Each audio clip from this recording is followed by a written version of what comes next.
Chickens and ducks are similar, but also very different. And if you're deciding which one or both you want to get, it's important that you know these similarities and differences so you can be prepared for whichever bird you decide to go with.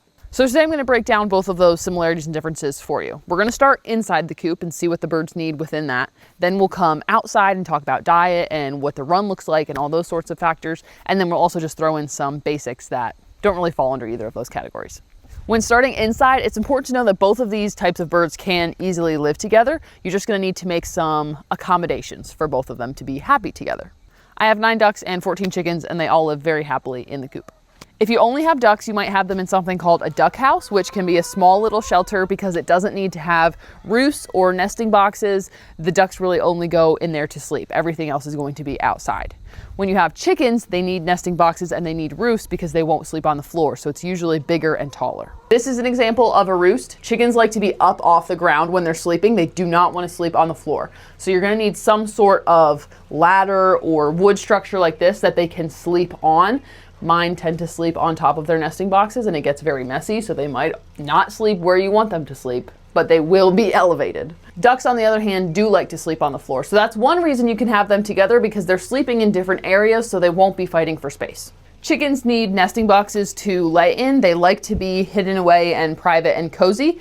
Ducks also need some sort of space to lay, but they usually can just go in their duck house and have a little bed where they'll lay on the ground. They aren't as picky when it comes to the nesting boxes. This is where my chickens sleep. You can see how poopy it gets up there after maybe 2 days up there.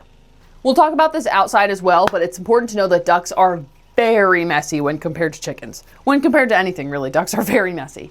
So you're not going to want to have food and water inside the coop because the ducks will very quickly make it a muddy, mucky mess in here. Chickens like a controlled, clean environment, and if your coop is getting really mucky and messy because of the ducks, that can harm your chickens. So you have to be careful when it comes to putting food and water in spaces that they'll both be. When it comes to the outside space, you're going to have to decide if you want to keep your birds in a run or if you're going to let them free range.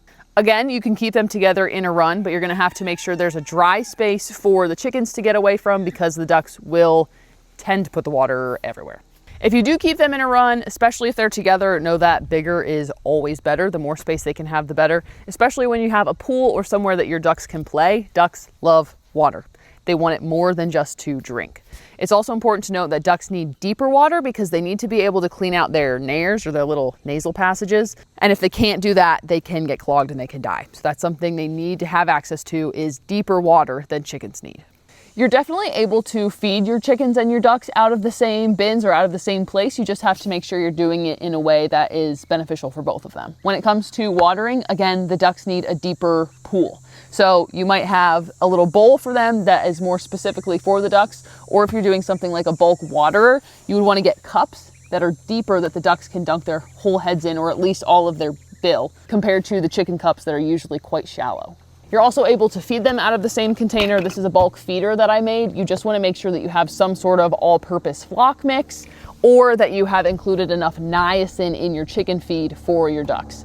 It's definitely easier to get an all-purpose flocks mix. Grubbly Farms has some great options that all of my birds have really loved and have done really well on. In the all-purpose flock mix, they're going to make sure that there's enough protein and niacin for the ducks. If ducks are not getting enough niacin, they have growth developments or deficiencies that can cause their legs to bow and bend certain ways that they're not supposed to. And then it's just harder for them to live a happy, healthy life.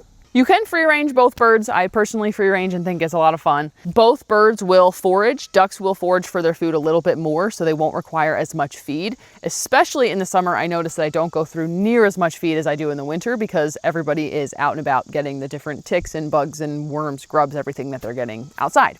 If you do free range, it's important to know that you'll have to coop train your birds first. So usually you'll want to keep them locked in the coop/run area for the first couple weeks so they know that that is their home and they'll always go back there at night.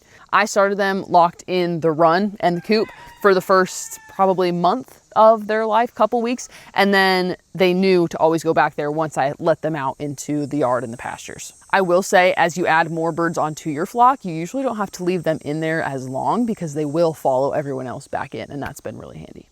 If you go the free ranging route, it's nice to have a call that they will come to and some treats that they really like, because that way, if there's any type of predator around or for whatever reason you need to get them to you or to the coop ASAP, if you call them and they know you have treats, they are more likely to come every single time. Chick! chick, chick, chick, chick, chick, chick, chick, chick.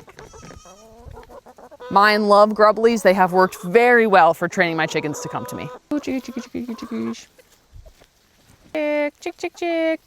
Some additional random things you might want to know. When it comes to noise, chickens are typically louder. Ducks do a cute little, that type of quack a lot, so you can hear them, but the chickens, when they make their sounds, they really make themselves known.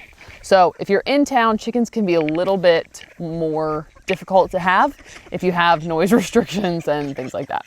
As far as health goes, ducks are typically a little bit more hardy than chickens are. There are different types of chicken breeds that do well in cold versus well in hot. So depending on where you live, you might want to look a little bit more into that.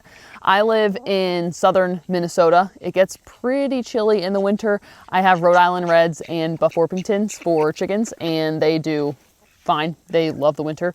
The ducks don't seem to care at all whether it's hot or cold as long as they have their water.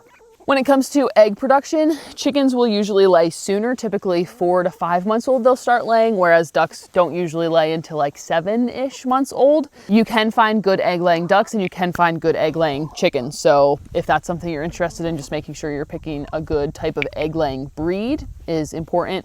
Rhode Island Reds, Buff Orpingtons for chickens, ISA Browns for chickens, all those can lay like 300-ish per year, which is pretty solid. And then if you're picking like a khaki Campbell duck, they can lay up to 300 as well. But there's tons of different breeds, so just do your research on what you're looking for there. I think call ducks are really fun, and I have some bantam chickens, but those do not lay as well. So they are fun. They are a little bit cuter, I think, but they're not going to lay as well for eggs. So something to keep in mind with that. Duck eggs are also bigger and they have bigger yolks, so they're going to have more protein and omegas and fatty content than a chicken egg will. Also, fun fact, if people are sensitive to chicken eggs, they can usually eat duck eggs and they won't get as much of an upset stomach. They're usually more tolerable. When it comes to availability, chickens are usually easier to get than ducks just because backyard chickens are really a huge thing now. Ducks, I think, are on the rise, but they're still not as big. So if there's a certain type of chicken breed you want, it's usually pretty easy to find at the farm store. Compared to ducks, they usually only have like the big classic khaki Campbells or Peckins or things like that. So those in the farm store, you might have to do a couple different stores to get what you're looking for, or find a breeder or do some type of online duck hatchery type of thing. Ducks are also typically a little bit more expensive than chickens. If you get the bantam breeds, they can be quite a bit more expensive than chickens. So it's, again, going to depend what you want and how much you're willing to spend. No matter what you decide to get, chickens and ducks are both great options. They're a lot of fun. They're good company. They're good little friends. I would highly recommend either one of them. I would highly recommend both of them. If you give them lots of treats and lots of attention, they will like to hang out with you. Sometimes I sit out here with my grubblies and I just sprinkle them around and everyone sits around me and it's a great old fun time. So find some treats that they like and they will be your best friends. Hopefully that video helps you decide what you're going to start or add to your flock with.